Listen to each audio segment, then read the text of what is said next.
Pernah nggak sih lo bilang nonton satu episode saja, tapi malah keterusan sampai tengah malam? Tenang, lo nggak sendirian. Netflix dan platform sejenisnya dirancang untuk membuat lo stay hook. Dari algoritma yang pintar sampai cerita yang bikin penasaran, semua disusun supaya lo nggak pindah kemana-mana. Tapi, apa efeknya buat kesehatan mental dan kehidupan sosial lo? Yuk kita bongkar.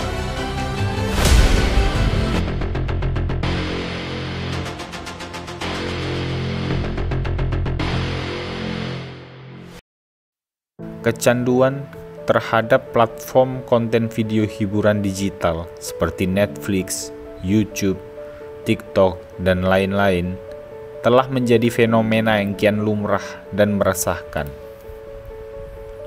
Baru-baru ini, seorang warga negara Kanada menuntut platform media sosial seperti YouTube, Meta, TikTok, dan Reddit karena dianggap terlalu adiktif. Ini mengingatkan kita bahwa ketergantungan masyarakat terhadap berbagai platform digital sudah tak terhindarkan. Fenomena ini tidak lepas dari praktek pemasaran yang tidak bertanggung jawab dan mengandung banyak efek negatif. Di sini gua akan membahas faktor-faktor penyebab berkembangnya kecanduan terhadap platform hiburan digital menurut Flow Theory, sebuah teori psikologi yang menjelaskan bagaimana konsentrasi seseorang terhadap suatu hal dapat mencapai kondisi lupa dengan ruang dan waktu. Dan hasil penelitian terbaru, teori ini mengkaji dampak psikologis dan sosial dari kecanduan konten digital, serta strategi untuk mengatasinya. Teori flow menjadi titik pusat yang melandasi pemahaman bagaimana pengguna terlibat dengan konten di platform video. Beberapa aktivitas tertentu dapat mengantarkan seseorang pada kondisi konsentrasi penuh dan kepuasan yang mendalam sehingga orang yang bersangkutan larut dalam aktivitas tersebut hingga lupa waktu. Dalam konteks platform hiburan digital, konten sengaja dirancang sedemikian rupa agar pengguna asyik menonton berjam-jam, menyaksikan sajian konten yang on demand. Layanan konten on demand adalah layanan yang memungkinkan pengguna memilih dan menonton konten video sesuai keinginan, kapanpun dengan jadwal mereka. Tidak seperti siaran konten tradisional, pengguna dapat memilih waktu menonton, serta mengontrol pemutaran konten dengan fitur seperti pause, play, fast forward, dan rewind. Platform hiburan digital seperti YouTube, TikTok, dan Netflix kini telah menjadi bagian integral dari kehidupan sehari-hari banyak orang. Akses mudah, tsunami konten, dan algoritma yang canggih membuat pengguna tanpa disadari terus kembali untuk mengonsumsi lebih banyak konten. Namun, di balik kenyamanan ini, ada ancaman risiko yang tidak main-main. Kecanduan digital yang dapat mengganggu kesejahteraan mental, menurunkan produktivitas, dan merusak hubungan sosial. Kecanduan digital membuat pengguna terjebak dalam siklus konsumsi berlebihan yang menyebabkan gangguan tidur, kecemasan, dan penurunan kualitas hidup. Parahnya lagi, waktu yang terbuang secara berlebihan tentunya mengurangi porsi aktivitas positif yang bisa dilakukan, seperti bekerja, belajar, atau bersosialisasi. Penyebabnya berupa praktek pemasaran yang dilakukan oleh platform digital seringkali dirancang untuk mempertahankan perhatian pengguna selama mungkin. Melalui algoritma canggih dan desain interface yang interaktif, dapat mengerti keinginan masing-masing pengguna. Platform-platform digital ini sukses menarik hati dan memikat penggunanya. Penggunaan fitur seperti autoplay, notifikasi yang terus-menerus, dan rekomendasi konten yang disesuaikan dibuat sedemikian mungkin untuk mempertahankan perhatian pengguna. Alhasil, pengguna yang disuapi terus-menerus terlena dan cenderung untuk menuruti rekomendasi yang diberikan. Fakta terbaru dari penelitian di tahun 2023 yang mengidentifikasi dua mekanisme utama yang mempengaruhi perkembangan kecanduan pada situs jejaring sosial dan platform hiburan digital. Mekanisme pertama adalah melalui flow state atau keadaan aliran. Keadaan ini menjerat pengguna sehingga merasa begitu terlarut yang membuat mereka sulit berhenti. Sedangkan mekanisme kedua adalah melalui rasa memiliki atau sense of belonging. Karena mereka mendapat rasa nyaman, pengguna merasa menjadi bagian dari komunitas di platform tersebut.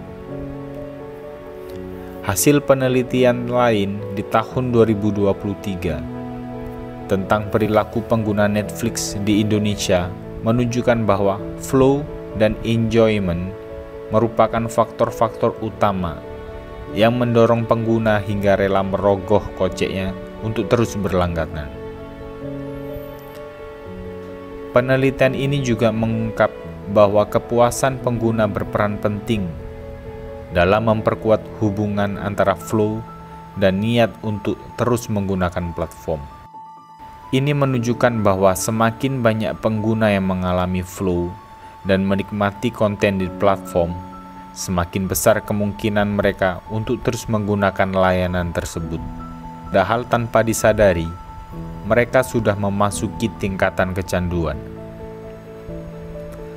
Karena strategi marketing yang dilakukan para platform berhasil, sesama pengguna juga memiliki keterikatan batin jika bersosialisasi. Hal inilah yang membuat maraknya kemunculan komunitas sesama pengguna yang memperkuat keterikatan pengguna terhadap platform dan meningkatkan risiko kecanduan. Perlu dicatat juga, ada faktor eksternal pengguna yang tidak kalah penting memberi sumbangsih kemunculan fenomena kecanduan ini. Keadaan untuk mencari pelarian dari kebosanan akan rutinitas dan realitas sehari-hari, mendorong pengguna untuk masuk ke dalam flow state. Fenomena kecanduan menonton di era digital merupakan isu yang kompleks dan multidimensional. Untuk mengatasi hal ini diperlukan kolaborasi antara berbagai pihak dengan menerapkan langkah strategis untuk melindungi diri dari kecanduan video konten digital. Merujuk sumber dari praktisi kesehatan untuk penanganan kecanduan digital yang sudah diakui oleh WHO sebagai gangguan kesehatan mental, berikut adalah rekomendasi pilihan terkait bagaimana melepaskan diri dari kecanduan digital. Pahami tahapan dan keadaan tentang kecanduan platform digital. Pahami diri lo untuk mencari tahu apakah lo merasa kehilangan jika tidak mengakses platform-platform tersebut. Kenali gejala kecanduan platform digital, terutama jika lo sering memasuki state of flow hingga berjam-jam ketika mengakses platform digital dan mengakses platform tersebut sudah menjadi bagian penting dari aktivitas keseharian lo. Batasi waktu penggunaan lo. Mengatur batas waktu penggunaan harian untuk platform hiburan digital dapat membantu mengurangi resiko kecanduan. Bagi yang sudah kecanduan, membatasi durasi konsumsi konten merupakan cara yang efektif untuk mengurangi kadar kecanduan. Perbanyak aktivitas positif secara luring. ketimbang menonton konten yang mungkin saja tidak benar-benar lo inginkan. Lebih baik memperbanyak aktivitas produktif seperti membaca buku, berolahraga, ataupun bersosialisasi. Bahkan istirahat pun lebih baik ketimbang menghabiskan waktu menonton konten yang juga memiliki resiko tinggi pada kesehatan mata. Konsultasikan dengan praktisi kesehatan profesional jika lo ngerasa sulit untuk mengatasi kecanduan digital sendiri. Berkonsultasi dengan psikolog, konselor, atau praktisi kesehatan mental lainnya adalah langkah yang bijak.